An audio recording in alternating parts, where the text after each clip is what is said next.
ሰላም ጤና ይስጥልኝ የተከበራችሁ አድማጮችና ተመልካቾች በየቀኑ ጠዋት ለብዙዎቻችን ቁርስ የሆነው ለልጆቻችን የምንመገበው ነጩ ዳቦ በእርግጥ ለጤና ተስማሚ አይደለም? አሁን ደግሞ በሶሻል ሚዲያው እንጀራ አትብሉ ያወፍራል፣ ለጤና ጎጂ ነው የሚሉ ወቀሳዎች በብዛት እየሰማን ነው። እውነት የሺህ ዓመታት የእናቶቻችን ኩራት የሆነው እንጀራ ለጤናችን አስጊ ነው ወይስ እውነታው ፍጹም ሌላ ነው?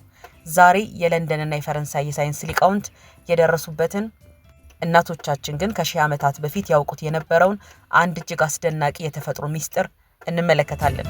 እስከ መጨረሻው አብራችሁ ቆዩ።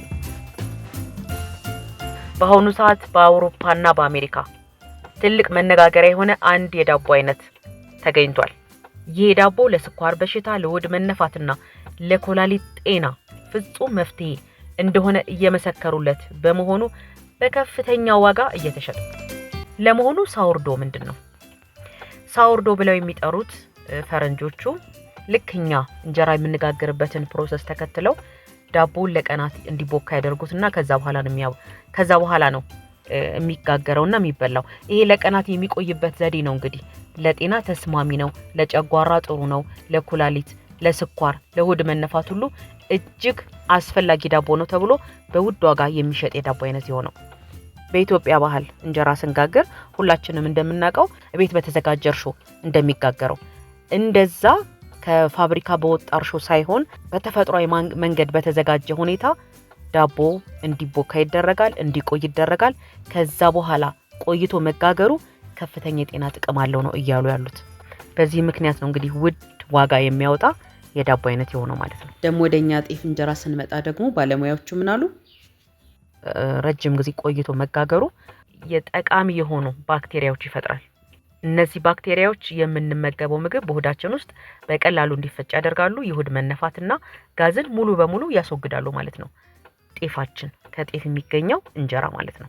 ከዚህ በተጨማሪ ነጩ ዳቦ በደማችን ውስጥ ያለውን የስኳር መጠን ባንዴ ከፍ ሲያደርገው፣ እንጀራ ግን በተቃራኒው የስኳር መጠንን ረጋ ባለመልኩ እንዲመጣጠን ያደርጋል። ታዲያ እንጀራ ያወፍራል የሚባለው ነገር ከየት መጣ? እንደዚሁ ዝም ብሎ ነው ወይ እየተነገረ ያለው ከተባለ ደግሞ በፍጹም አይደለም። እንዴት ሊያወፍር ቻለ ታዲያ? ምክንያቱ ከእንጀራው ጋር የምንመገባቸው የወጥ አይነቶች፣ እንደገና ደግሞ አብዝቶ መመገብ፣ ከመጠን በላይ መመገብና ከእንጀራው ጋር የሚቀርቡ ቅባቶች ናቸው ለውፍረት ምክንያት የሆኑት። ስለዚህ ችግሩ ያለው እንጀራው ላይ ሳይሆን እኛ ከእንጀራው ጋር አብረን የምንመገባቸው ወጦች፣ ከልክ በላይ በምንጠቀመው ዘይትና ባልተስተካከለው የምግብ ዘይቤያችን ላይ ነው እንጂ እንጀራ በራሱ ኦርጋኒክና ለጤናችን እጅግ ተፈላጊ የሆነ ድንቅ ምግብ ነው። የእናቶቻችን የሺህ ዓመታት የምግብ አሰራር ጥበብ ሳይንሱ ዛሬ የሚገባ አረጋግጦታል። እናንተ ስለ እንጀራ አጠቃቀም ምን ታስባላችሁ? በታች ኮሜንቱ ላይ አጋሩኝ። ላይክ እና ሰብስክራይብ ማድረጋችሁን እንዳትረሱ። መልካም ጊዜ